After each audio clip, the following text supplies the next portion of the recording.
Is this the Rookie CEO podcast? Yeah, I think we're in the right place. Oh, Hev, it's recording.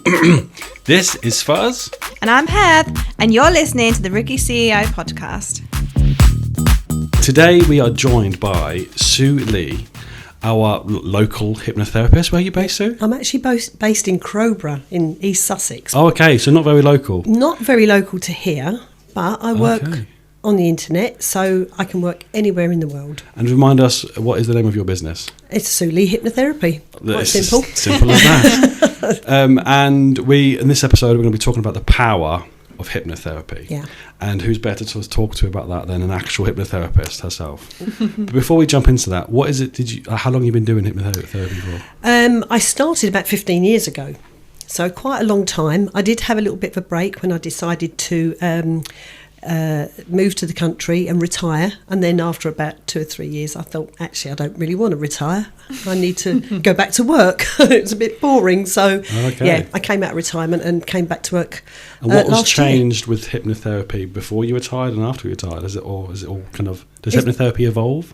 Yeah, I think listen, there are a lot of different therapies, or there's a lot of different tools in a hypnotherapist toolbox, and there's always something new coming up, but you can't reinvent the wheel. I think a lot of it is all based on, either Ericksonian hypnotherapy or whichever method you choose to go by. I was taught in Ericksonian hypnotherapy, so solution focused hypnotherapy. I decided that it's about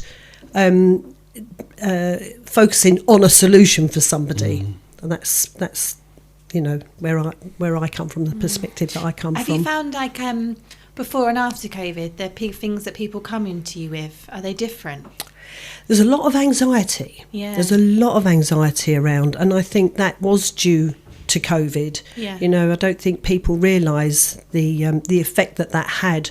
We know that it had an awful a massive effect on children, because obviously they couldn't go to school, but even adults, it really affected their confidence, because a lot of them had to work online and they weren't going out socialising, and that actually carried on after COVID and after lockdown. A lot of people chose to stay at home and work from home, but the problem with that is they're not really interacting with people in real time. Well, not in real time, because of course they are on, but a lot of them are doing meetings on the internet, and it's really not quite the same as seeing somebody face to face or in person, because well, that's why we ended up getting the office, because I hated working from home. I was just driving me crazy, and I just wasn't getting dressed properly. Just in my tracksuit the whole time. She still doesn't. She says as she's wearing a hoodie.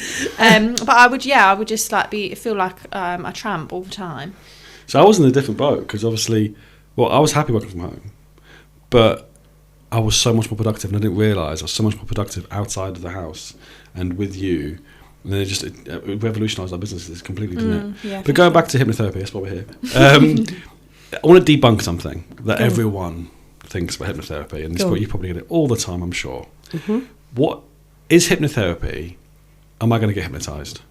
If I was to see you, would I be hypnotised? Is that do you get your little clock out? No, I don't. No, we don't use a stopwatch or thing. I mean, there are. I think you can, because what you want to do is get someone into a focused state of awareness, which is what being in hypnosis is.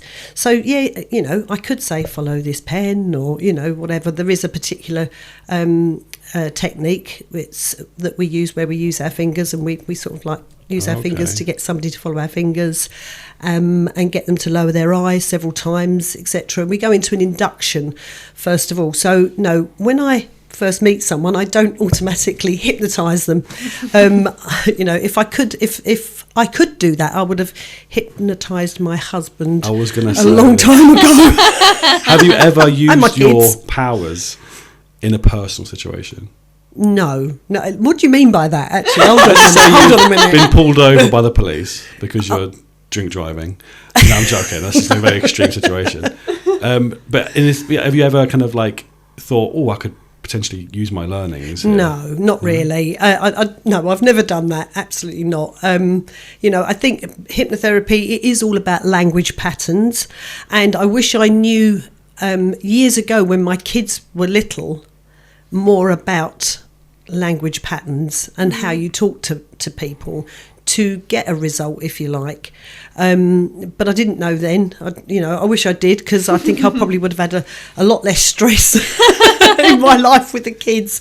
But no. What I would love to hear in this episode is some amazing case studies on how the power of hypnotherapy has helped business, not just for you, but for other business owners. Well, I think with hypnotherapy, it's a brilliant therapy for reducing stress, because we know that business owners are often very, very stressed. Uncontrolled stress can lead to anxiety, depression, and all that type of thing, and eventually burnout. So with hypnosis, if somebody comes to me for hypnosis, which I have had with business owners, for all sorts of reasons. They may come to me for one reason, but then as we go through a session, and I normally work in blocks of 4, I don't normally see somebody for just one session, because inevitably there's going to be other stuff that's going to come out that needs to be addressed. And I think that, when somebody comes to me for one thing, by the time we've got to the second or the third session, we may be talking about something completely different, and those reasons will be apparent when you've actually been talking to somebody and you've asked the right questions. We've both had therapists in the past. What I'd love to know is, what's the difference between a hypnotherapist and a therapist? Well, there are all sorts of different types of therapists.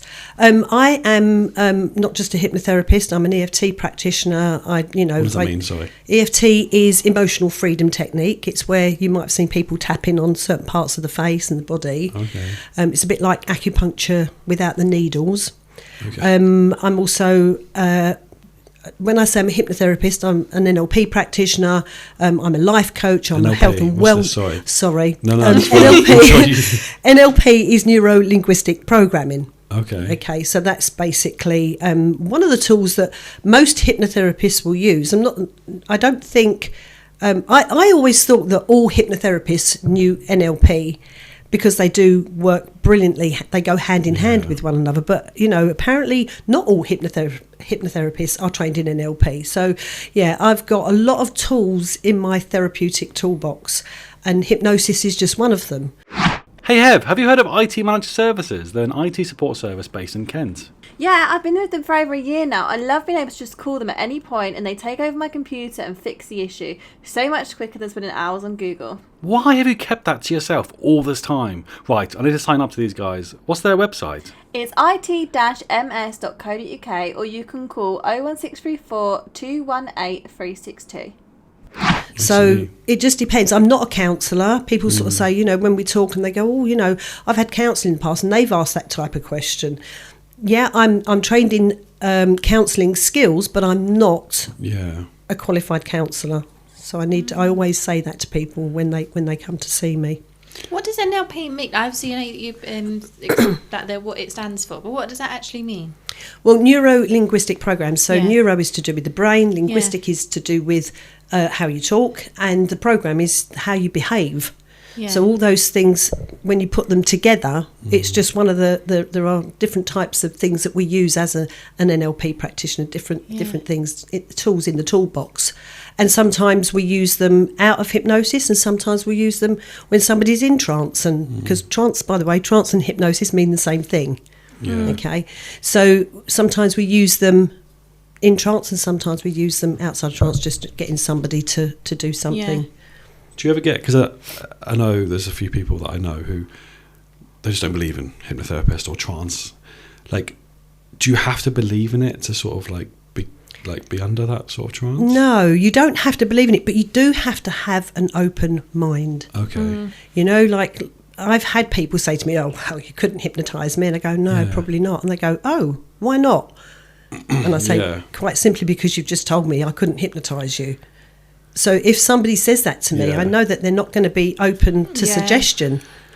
And I think that's like any type of coaching though. If you're not in the mindset to accept it and be open to it, then nothing's going to work. No, exactly. Because you've closed yourself off, so nothing's coming in anyway. Exactly. That's a really good way to look at that, actually. Yeah, I've had people that have been sceptical, but then once they start talking to me, and then we sort of debunk a lot of myths and stuff like that, then obviously it changes. And I always say, just keep an open mind. You don't necessarily have to believe in hypnotherapy. You just got to have an open mind.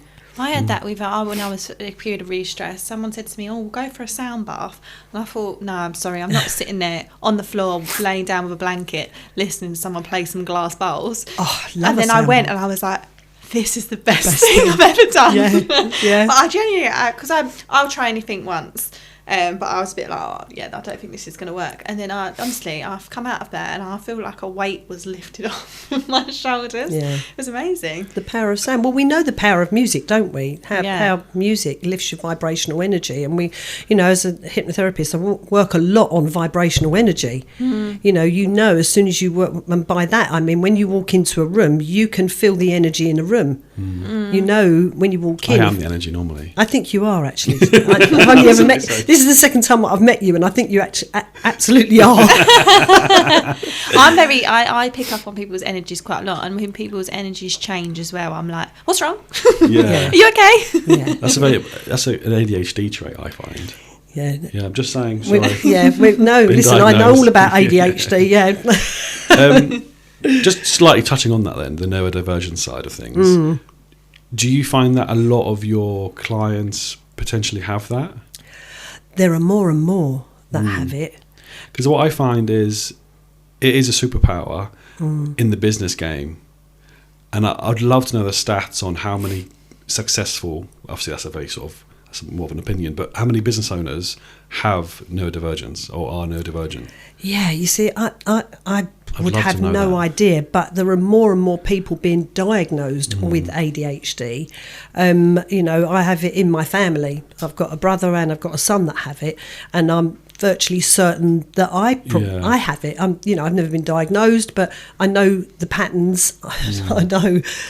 I know what it is. I know exactly what it is because I've got a son that's got it. And, people often say, oh, no, everybody's got ADHD and that sort of thing. But that's because we're finding out more and more about the brain and about how it's working and how people actually are. It's just because everyone's brains are just so different. Yeah. So on that line of things, do you find that the way that you approach your sort of system, I guess, your hypnotherapy, does it have to be very different to the different clients that you have? Each person is absolutely, it's a bespoke session because we are all different.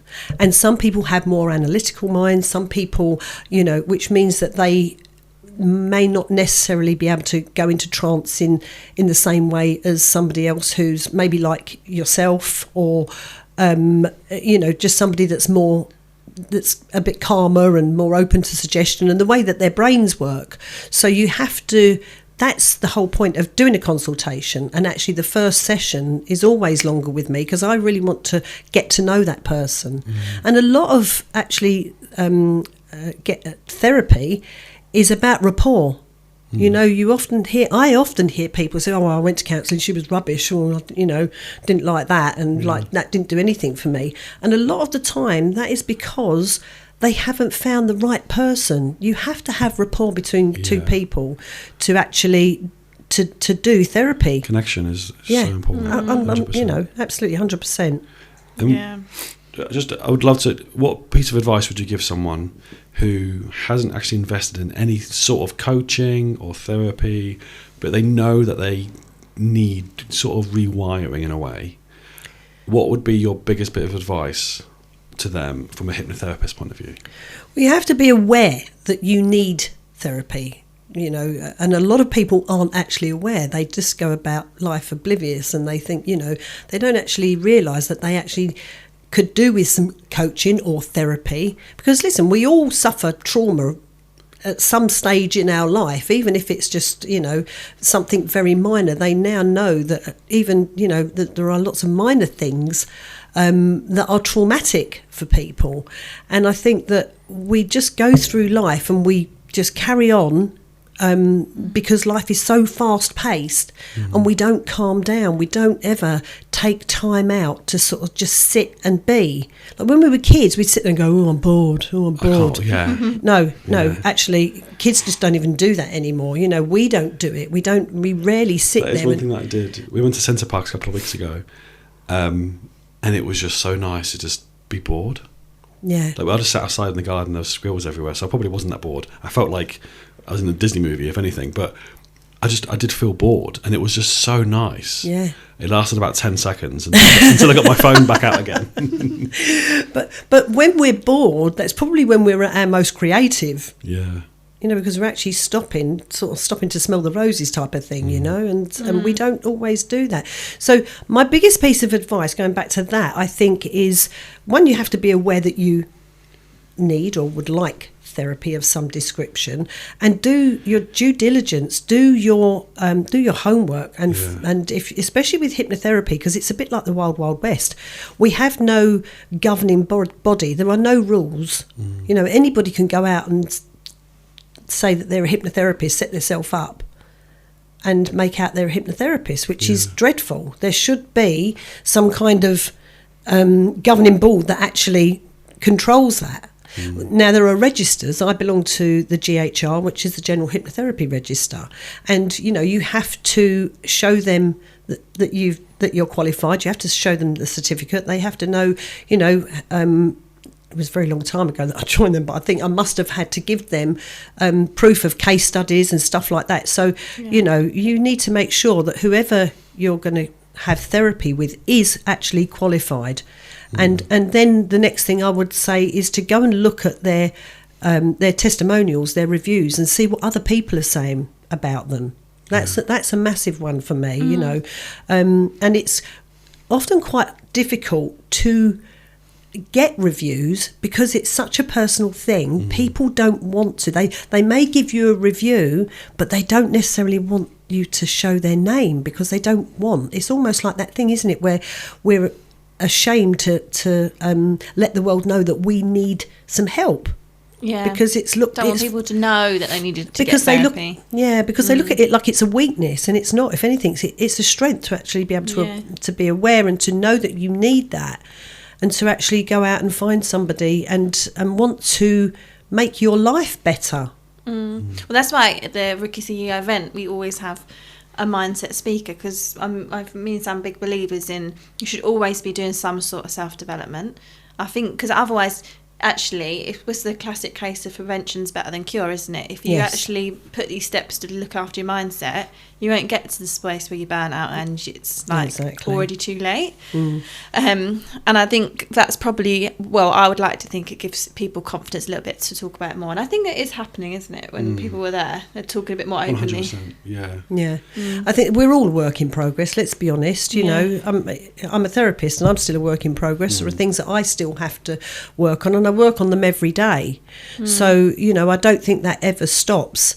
I think a lot of the issues are men in particular find it quite difficult to speak up and go and get help and that, and you know, there's a lot of work going on for, I mean, I specialise really mainly in women's health and women of sort of like 30 plus, but you know, there are a lot of men that really do need this type of help. Yeah. Well, we're going to end it on that note. Thank you so much for listening, guys. Join us again next week for another episode of The Rookie CEO.